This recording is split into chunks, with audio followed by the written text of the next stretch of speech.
Já, komið sæl, kæru fundastjóri og málstofu gestir, gaman að vera hérna. Við erum rétt að byrja og maður er strax í dýrlegum fögnuði, það er svo margt spennandi búið að koma hérna fram. Ég heiti Anna Lára Steindal og er heimspekingur, þannig að ég er svona daldið að kannski að tala svona stórar hugmyndir. En ég hef líka unnið á gólfinu og unnið hérna með fólki af erlendum uppruna og svona það sem ég ætla að ræða við ykkur byggir daldið á stóru myndinni og litlu myndinni.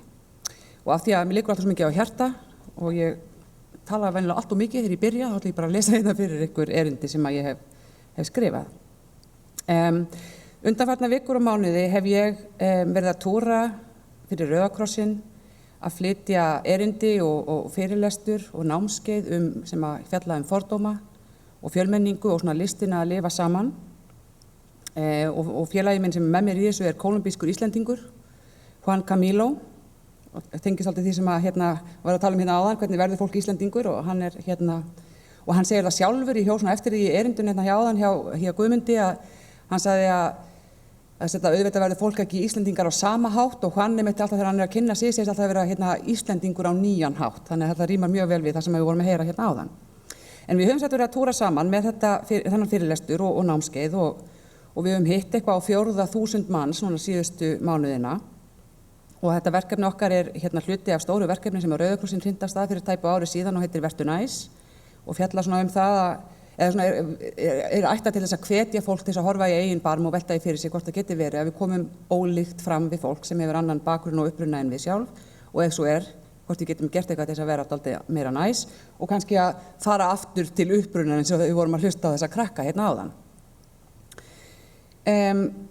Og hlutverk okkar Juan í þessu verkefni er í rauninni bara að gefa fólki verkfæri til þess að taka þátt í málefnilegri og uppbyggilegri umræðu og samræðu fjölbreytileikann og listina að lifa saman.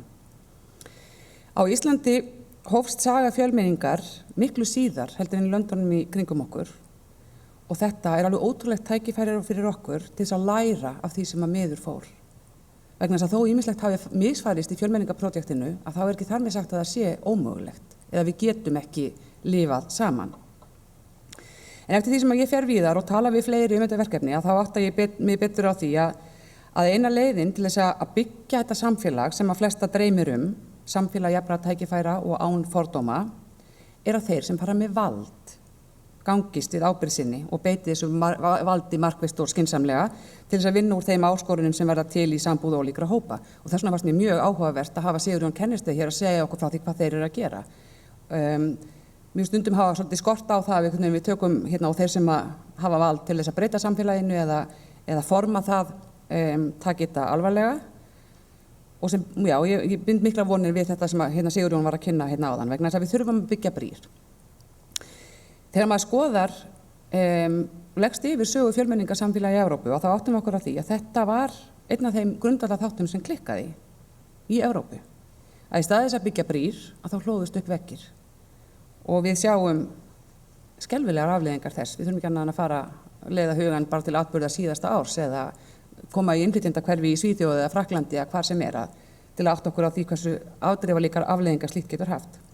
Við á Íslandi þurfum að læra af þessum mistökum og á meðan við höfum ennþá tækifæri til og til þess að við getum gert það, að þá held ég að það skiptir mjög miklu máli að við gerum, eins og Sigurjón var nú að boða hér, að við snúum fókusnum við, að við hættum að einblína einhvern veginn alltaf á innflytjendur og horfum frekar dálítið á það hvernig við sjálf getum undirbúið okkar samfélag fyrir þær breytingar sem við erum að ganga í gegnum. Vegna þess að það eru þeir sem eru hér fyrir sem þurfa að bera höfuð ábyrgð á því að gera samfélagið þannig úr garði að við getum einhvern veginn masterað listina að lifa saman. Í dag er umræða málefni innflytjenda mjög pólariserð og í grundvallaratriðum, að því að ég er að tala hugmyndir, að þá er þetta tvö andstæð sjónarmið sem takast á, en bæði setja því ábyrgðina verulegu leyti á innflytjendur sjálfa.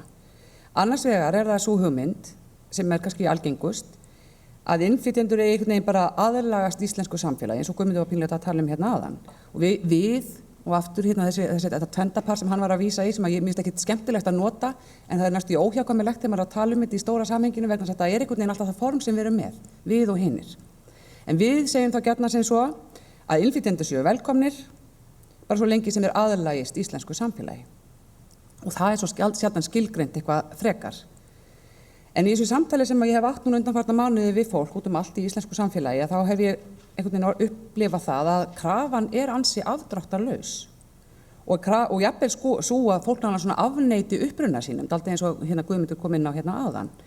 Að til þess að vera samþykktar á Íslandi þá þarf að afneita upprunaðinum og verða bara Íslendingur og taka upp siði og hefði og tala og allt þetta.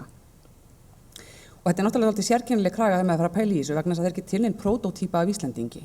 Þannig að það mjög óljóst hvað við erum að tala þegar við erum að setja fram þessa kröfu. Og við erum auðvitað alls konar alveg eins og hinir. En hitt sjónarmiðið sem líka algengt á Íslandi eitthvað sem við getum kannski kallað svona afdráttarlaust afskiptaleysi. Og þá ég gjarnan haldið fram að við eigum ekkert með að vera að skipta okkur á því hvað annað fólk gerir, hefðir og menning og siðir séu bara afstætt og það sé ekkert rétt eða rangt í þeim efnum og við eigum bara að leyfa fólki einhvern veginn að hafa sína hendisemi og einhvern veginn hægt og bítandi mun fólki finna sér tempó og verða partur af samfélaginu eða að minnstakosti að lifa lífinu eins og það vill í samfélaginu. Og mér skipta máli að átta sig á því að bæði þessi afdráttarlausu sjónarmið þau setja ábyrgðina á því hvernig fjölmenningarsamfélagið þróast yfir á innflytjendur. Þannig að þessi misferst einhvern veginn skrifast á bara á reikning innflytjenda sem eru einhvern veginn get ekki aðlagast, finn ekki tempóið eða einhvern veginn eru innflytjendurnir bera þessa ábyrgð. Ef við skoðum reynslu Evrópu og fjölmenningarsamfélagi Evrópu sem náttúrulega misjöfn eins og þau eru mörg, en það eitt sem sameiginlegt sem ég held að við getum lært að sögu þeirra og það að aðlögun mun ekki eiga sér stað sjálfkrafa. Margir reiknuðu með því einhvern veginn aðlögun myndi eiga sér stað sjálfkrafa gegnum aðra kynslóð en það gerist ekki.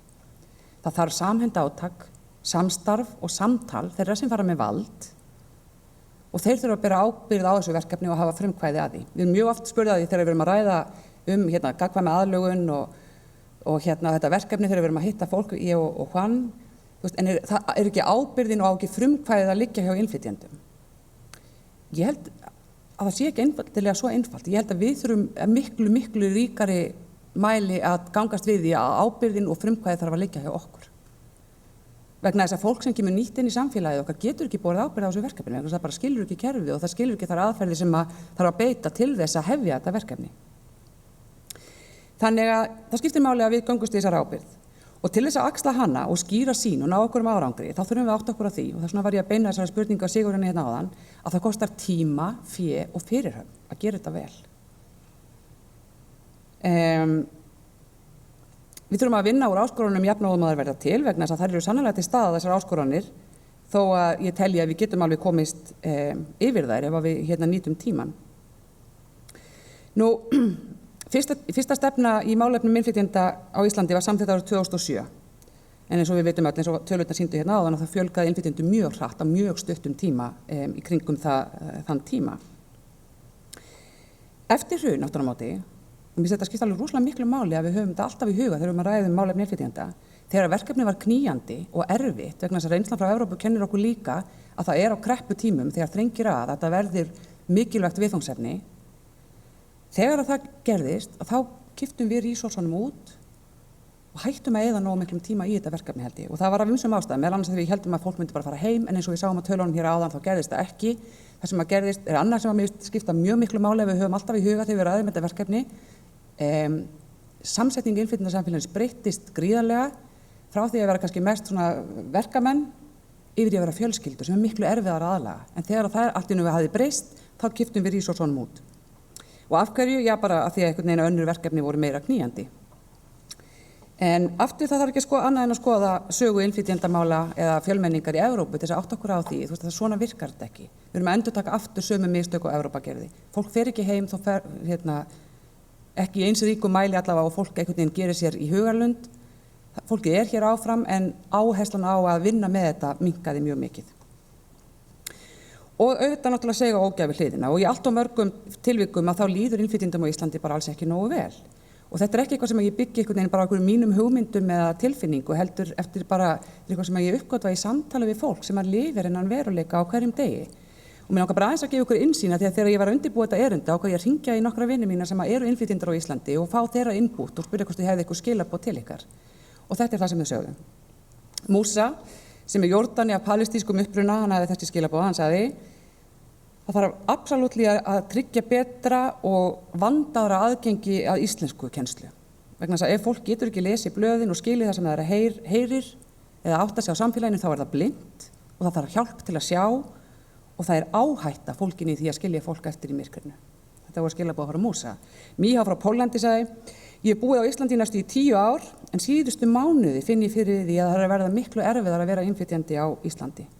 Ég til dæmis vinn bara með Íslendingum og það verða æ algengara að heyra setningar eins og ég rasisti en þú ert ágætur. Fordómar að aukast mikið og það veldur mér áhyggjum. Ahmed frá Egyptalandi sagði: það ekki hægt að klappa með einni hendi. Það þarf að efla samræðu og samvinnu milli ólíkra hópa í samfélaginu til að minnka fordóma og auka skilning leið innflytjenda á íslensku samfélagi.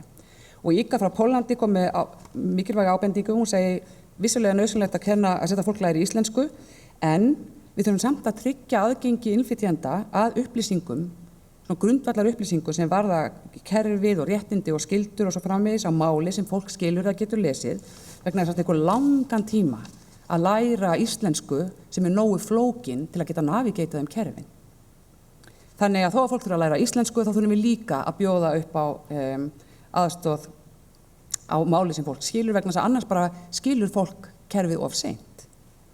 Og ég verð þessi atriði sérstaklega vegna þess að þetta var svona rauður þráður í svörum allra þeirra sem höfðu eitthvað til málanna að leggja og þau voru sammála að yfirleitt væri svo ábótavant, að aðgengi að kerfinu væri erfitt og misskilningur málefni innflytjenda sem svo grundvöllur fordóma og útbreiddur.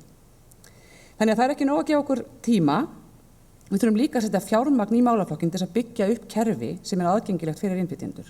Vegna þess að kostar peninga að viðhalda þessu samtali, sníða kerfunum okkar nýjan stakk, öðlast skilning og einsýn, byggja upp traust sem skiptir öllu máli. Einhver verður að hafa þetta skilgreinda hlutverk að leiða þessa vinnu, markvisst og viðvarandi, að byggja brýr, miðla hugmyndum, tryggja að innflytjendur sjálfir séu hluti af samræðunni, vegna þess að annars höldum við áfram að múra í veggina, að tala innflytjendur en ekki við þá, og það einræða en ekki samræða. Sem síðan punktur sem að leiður okkur að þriðja og síðasta atriðinu sem að skipti sköpum, vegna þess að tími og fé dugar skammt nema við séum tilbúin til að leggja á okkur þá fyrirhöfn sem óhjákvæmileg. Við þurfum að laga okkur að breyttum aðstæðum líka og sérlega ánægilegt að sjá að Sigurjón var að leggja áherslu á þetta. Þetta finnst mér oft hafa vantað dálítið upp á. Það hugtak sem nú iðulega notað þess að lýsa ákjósanlegum ferlum í fjölbreyttu samfélagi gagnkvæm aðlögun. En mér finnst að við þurfum að herða okkur dálítið, eða eiginlega mikið, okkar megin í þessu gagnvirka sambandi. Og fyrirhöfnin felst ekki síst í því að lokum, vil ég segja það, að læra einhvern veginn að núllstilla okkur til þess að við getum mætt fólki með ólíkan bakgrunn og hugmyndir í samræðu, með opinn hug og með opið hjarta, en ekki of fyrirfram mótaðar og fyrirfram gegnar hugmyndir nákvæmlega hvernig innflytjendur eiga aðlagast eða hvernig Íslendingar eru og svo framvegis. Við þurfum að vera miklu opnari fyrir því að líklega þurfum við að gera ýmsar og jafnvel í einhverjum tilvikum stórtækar breytingar á kerfunum okkar til þess að ráði við fjölbreytileikann.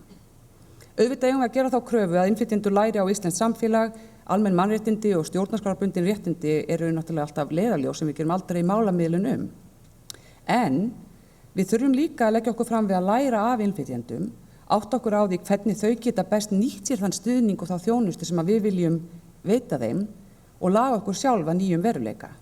Og þar að auki þurfum við að æfa okkur í því að vera ósammála. Þetta eitthvað sem við erum hörmulega í.